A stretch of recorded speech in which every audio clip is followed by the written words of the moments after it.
Hi, this is Books with Brushu. I'm Jordan. I like to drink coffee and read books.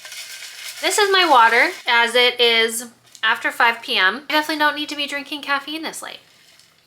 So today we are going through all of the books that I read for the month of June. I'm gonna have to split this up in two parts. I'm recording this part a little bit early with the books that I've read so far this month. I will add the stats and the other books at a later time. I just need to get the ball rolling a little bit because I've got some things going on. This is the part where I usually talk about stats and I talk about the number of books that I have read this month. However, I don't know what exactly that's going to be yet. So I'm going to put the number of books that I've read, how many audiobooks, how many physical books, how many Kindle books, and how many physical / audiobooks or immersive reads I did. And I can tell you I've been doing quite a few immersive reads. My average rating is with the number of pages I've read and the percentage of my yearly reading goals. And then here is a list of all of the genres that I have read for the month. I can imagine that there are quite a few romance and some fantasies on there. Oh my goodness. So let's run through the books that were picked for my June TBR that I have not gotten to and that I don't expect to get to in the rest of the month. There are 8 days left in the month, so just over a week, and I don't expect to get to any of these books that I picked for my TBR. For the physical / Kindle picks are Wait For It by Mariana Zapata, My Anti-Hero by Tejan, and Braving the Storm by Elliot Rose. Unfortunately, these series picks, I just haven't been able to get to them, and I don't think that I'll have time to get to them. With the several arcs that I had for the month, plus I did a summer reading vlog, which came out last week. I will link that in the description below if you missed that reading vlog. So I read some books that were not on the TBR for that summer reading vlog. So that's why I don't anticipate getting to those books that we picked for the TBR. Now let's go ahead and get into the books that I actually have read. The first one was an audiobook spin, and that was a book in a series. And the spinner wheel chose Untamed by S.E. Stevens. This is the 5th book in the Thoughtless series. This book follows Griffin, who is the bassist for the band called the D-Bags. The first 4 books in the series follow Kellen Kyle, who is the lead singer of the band, and his love interest, Kira. So the first 3 books follow their relationship. Book 4 is in Kellen's point of view, and then book 5 is in Griffin's point of view. And it's about him and his wife, Anna, and their children. Griffin is having some issues with the band.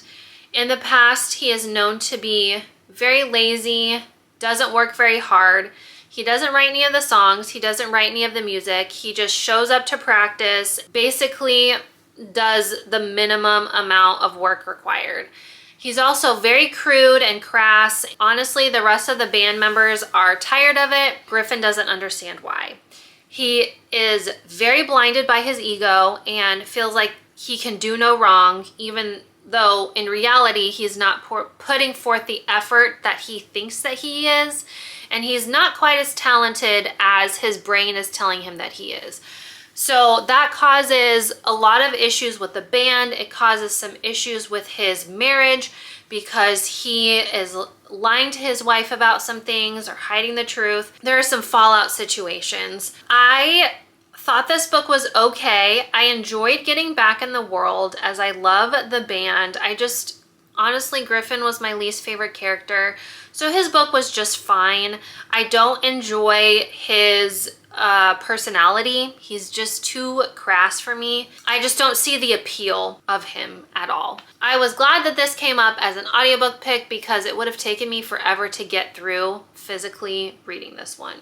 So I gave Untamed 3.75 stars. So overall, still a very good rating, just under 4 stars. The next book I finished was in my summer reading vlog, and that was Every Summer After by Carly Fortune. This was the first Carly Fortune book that I have ever read, and I absolutely loved it. Perfect summer read. It takes place in a cabin in Canada. So our main female character, Percy, her and her parents live in Toronto, and she was having some problems with the girls at school. So for the summer, her parents wanted to get her out of the city, so they purchased a cabin on a lake in Canada. So they go to this cabin, and Percy, she meets her two next door neighbors, Sam and Charlie. Sam is her age, so they become fast friends because Sam really doesn't have very many people to hang out with, and Percy is obviously new to the area, so she doesn't know anyone. So her and Sam spend their summers together, getting to know each other and becoming best friends. Percy leaves and goes to school, and then her and her family come back every summer to the cabin. So we're following two timelines here. We've got present day, where Percy is about 30 years old, and then you travel back in time and you are seeing them grow up and becoming friends. Well, there was this big event that happened 12 years ago. Percy and Sam no longer speak to each other, and they haven't seen each other in 12 years. And we don't know what that is until quite a ways through the book. Present day, Percy gets a call from Charlie, who is Sam's brother, saying that their mother has passed away and asking if Percy will come to the funeral. So obviously she does. Sue, the mother, was like a second mother to her, so obviously she wants to come to the funeral. She travels back to Barry's Bay, which is the town, is seeing these people for the first time in 12 years. And all the feelings that brings up, the emotions, and you know, obviously everyone has moved on in their lives, like continued living for the last 12 years. So they're getting to know each other again, and it's good, you guys. It's really good. And I figured out some of the parts where, like the thing that Percy did 12 years ago, but not the whole thing, and I absolutely loved it. I loved this book. I thought it was so good. I thought the story was so cute. If you've only watched the TV show every year after and not read the book, I highly suggest reading the book. The TV show is very different from the book. A lot of things happen in the TV show that did not happen in the book, so take the TV show with a grain of salt, and if you want a really heartfelt story, read the book. I gave Every Summer After by Carly Fortune 4 stars, so definitely recommend. Then I jumped into Don't Marry Him by Jay Sterling. This is book number 6 in her Fun for the Holidays series.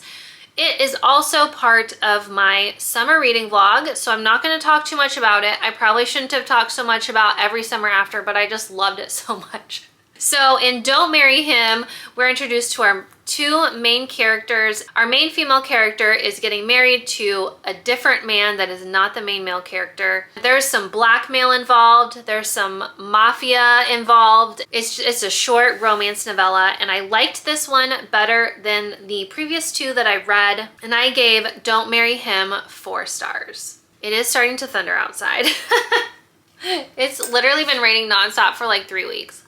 Then the next book I finished was A Court of Wings and Ruin, and I physically read this and listened to the graphic audio. I am thoroughly enjoying my ACOTAR reread and loving the graphic audios. This is the first time I've listened to the graphic audios, and I am really enjoying them so far. They just make the reading experience just so much better. I really am enjoying an immersive read lately. A Court of Wings and Ruin is the 3rd book in the A Court of Thorns and Roses series. In this one, there is a lot of stuff going on. So we're in a war with Hybern, trying to win and save the humans and the Fey lands and save Prythian. A lot of twists and turns and a lot of fighting and a lot of sad things. So even though I knew what was going to happen at the end of this book, I still cried. Even though I knew exactly what was going to happen. But I absolutely love this book. I'm so glad that I was able to do a reread, and I gave A Court of Wings and Ruin 5 stars. Then for my completed series challenge, I read book number 5 in the Kay Scarpetta series, which was The Body Farm. I have thoroughly enjoyed my journey of the first 5 books. Since I don't want to take up so much time reading the same series, this will be the last month where I have a dedicated spot for this series. If you watched my July TBR video, which already has come out, I will link that in the description below. I picked a new completed series to start, and so I will be starting that in July. But The Body Farm follows Kay, who is a medical examiner, and this one has even more involvement with the FBI. So in the previous book, there was an escaped convict. Now it's between state lines, so the FBI is involved. Kay is the liaison between the Richmond Medical Examiner's Office and the FBI. So she's been working a lot with them. We see her niece, Lucy, a lot more in this book. There's new relationships that are developed. There are some things that go on with Marino, who is her cop buddy, her detective buddy. He is definitely more involved in this case, and some crazy stuff goes down. I really liked this book. I really enjoyed it, and I'm just loving this series so far. I gave The Body Farm 4 stars. Next, I read A Cross-Country Wedding by Courtney Walsh, and this was also part of my summer reading vlog, so I won't go too much into it. But this is the second book in the cross-country romance duology. So we are following the couple from book 1 and her best friend through another road trip. So the couple from book 1, Lauren and Will, are getting married, and her best friend Maddie and her best friend Simon are accompanying them on this cross-country road trip as they say their vows in all of the special places from the first book. So this is about Maddie and Simon, who have been best friends for 10 years. Maddie is finally realizing her feelings for Simon. You know, things happen along the road trip. I gave A Cross-Country Wedding 4 stars. Really enjoyed this book. Laugh out loud funny. I loved the banter, so definitely recommend. Then I listened to Shiner by Amy Jo Burns, and that was a Read Across America pick for West Virginia. So we are following our main female character, Wren, who is a teenager growing up in the hollers of West Virginia. Her father is a snake charmer, like a preacher who like handles snakes and talks to snakes and stuff. Her and her mother and her father all live back in the holler, away from people. Like you have to walk several miles just to get to their house, like super secluded. The father's a preacher, so he preaches in this gas station every Sunday with his snakes, and it's just kind of like an odd thing where like he's supposedly blessed by God or something because he can talk to these snakes. It's about Wren and her mother Ruby, some really tragic things that happen to them in their lives. We follow a couple of different timelines where you are introduced first to Wren and her story, and then you go back in time to Ruby, her mother's story, and how she got to where she was. I have really enjoyed this story. I thought it just was very insightful. My parents actually lived in West Virginia for a little while, so I'm kind of familiar with it, with the area, but I just enjoyed this story and enjoyed learning about these characters. I'm glad that I got to read this book because otherwise I would have never even heard of it if it wasn't for this Read Across America spin that I have on my spinner wheel TBR. That list is a list that Goodreads put out, I don't know, probably 2 years ago at this point, and it's books that are based in different states. So just give me something else to read and broaden my reading genres. I gave Shiner 4 stars. Those are all the books that I have read thus far in the month, and I still have 8 days left. So I will be back. It will be 1 second for you. It will be several days for me. I will update you with the rest of the books that I read for the month. All right, let's get this wrap-up video wrapped up. I am now back from my vacation, and I have a few more books to talk to you guys about. I did actually forget to talk about Asperfell when I recorded the last clip. And I don't know how I just accidentally skipped over it on my list, but I did also read Asperfell at the beginning of the month. This is by Jamie Thomas, and this was one of the ARCs that I had received on NetGalley, and I really thoroughly enjoyed this book. So we are introduced to our main female character, Bryony, when she is around, I think she's like 8 years old or something. Her sister, and her two parents, they live in the castle. Her father is on the King's Privy Council. They are brought up in life at the castle. When she's 8, the king suddenly dies. And there's a big controversy around it because supposedly the king's eldest son murdered him. The king's eldest son is a mage, so he has magic, and he has very powerful magic. And he supposedly killed his father with this magic. His younger brother then ascends to the throne. The oldest is sentenced to death. Well, in this world, when a mage commits a crime, they are sentenced to go to Asperfell, which is a prison in another realm. So several years ago, many years ago, two very, very powerful mages opened up a gate into another world and built this prison to hold mages who have committed a crime, and they sentenced them there. The day of the execution, mages open this portal and he is sentenced to Asperfell. And what exactly happens in Asperfell, what it looks like, all of those things, no one knows because no one's actually been there and returned. No one's returned from Asperfell ever. Years pass. The new king, he is a tyrant and he doesn't like mages. So he starts to keep track of them. They must register. If parents try to hide their children's abilities or mages try to hide their own abilities, they are then sentenced to go to Asperfell. All of a sudden, one day, something happens and Bryony and her sister are sent to her parents' estate that is many days' ride away in the North Country to protect them.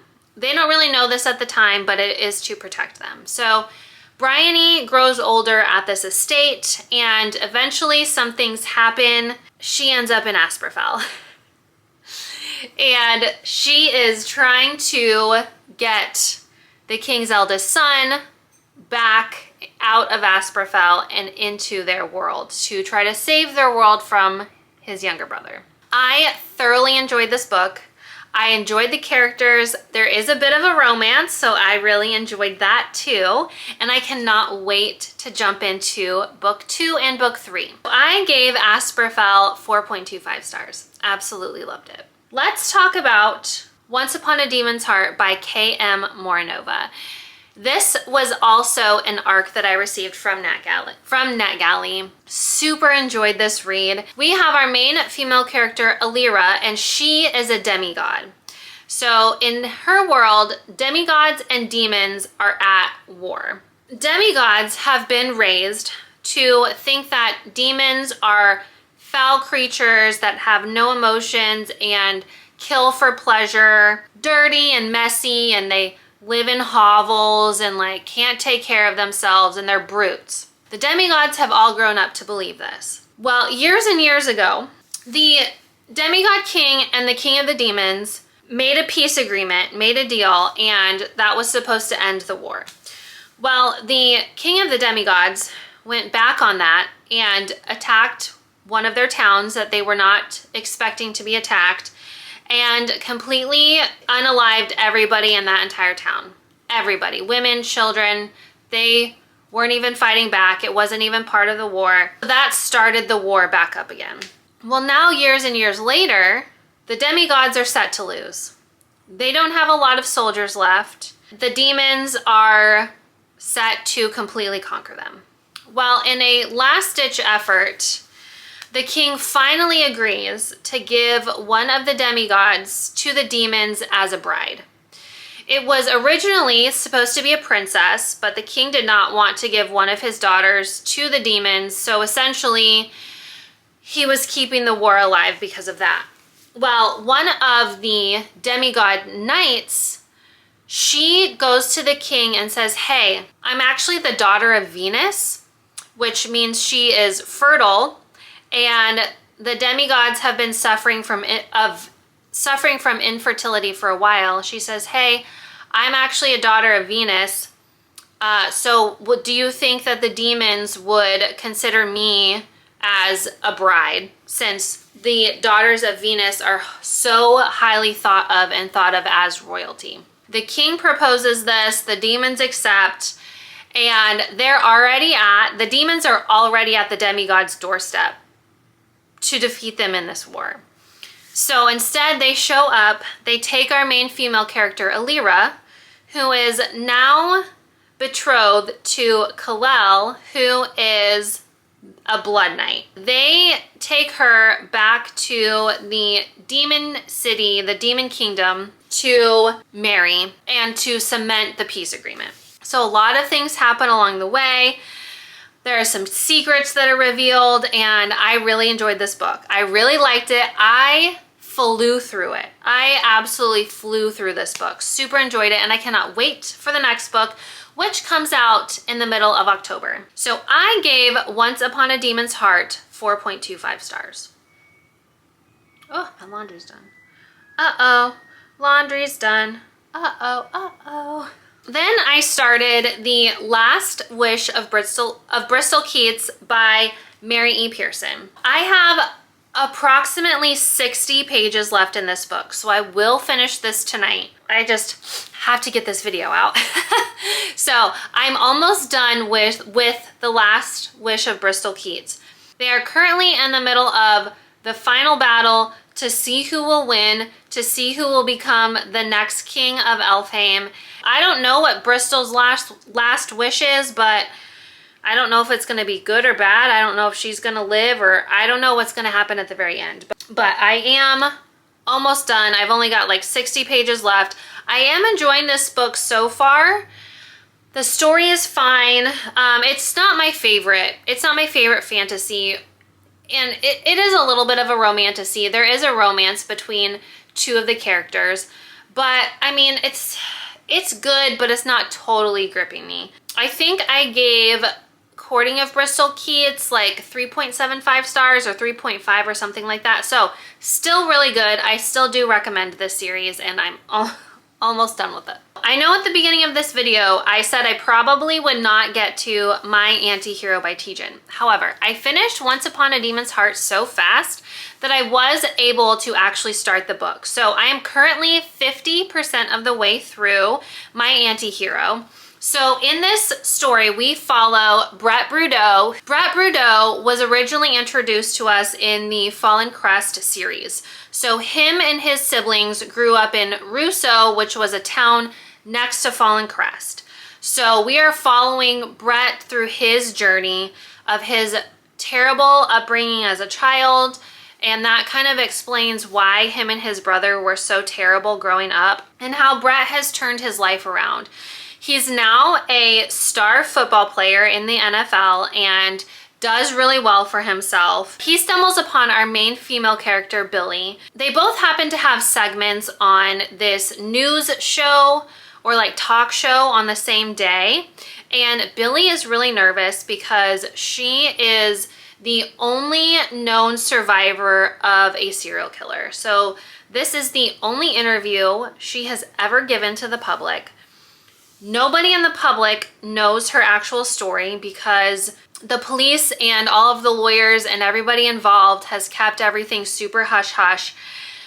And so no one knows the real story. So she is on this talk show or news show to discuss her experience. Well, Brett is on the news show the same day because he volunteers for a lot of charities. And he volunteers for like a domestic violence charity because of some things that his brother did in the past. They have a meet cute where she trips and he catches her, and then he can't stop thinking about her. Through some different challenges or hurdles, they end up dating. They're both dealing with serious trauma from their past as well as new threats because As the only survivor of a serial killer, Billy gets a lot of notice. A lot of people are interested in her, whether it's serial killer fans, because that's a real thing, or other people maybe trying to finish the job, or just fanatics. Brett, being a very popular football player, he is in the news and the media a lot. So that brings up some things for Billy and some difficulties for her. So it's them trying to navigate the relationship and also the other hardships in both of their lives, trying not to make that part of their lives worse just so that they can be together. So I'm really loving this book. I love all of Tijan's books, and this one is no exception. So I know that I will give it a high rating, but I am 50% of the way through it. Those are all of the books that I have read this month. I really enjoyed all of the books that I read this month. I did not have a bad book amongst them. Thank you for watching this wrap-up video. I hope that you enjoyed it. Leave in the comments below if you want to read some of these books or you have read some of them and you really enjoyed them. Let me know, because I would love to start a bookish conversation with you down there. Give this video a thumbs up, subscribe to my channel, and I'll see you in the next one. Bye.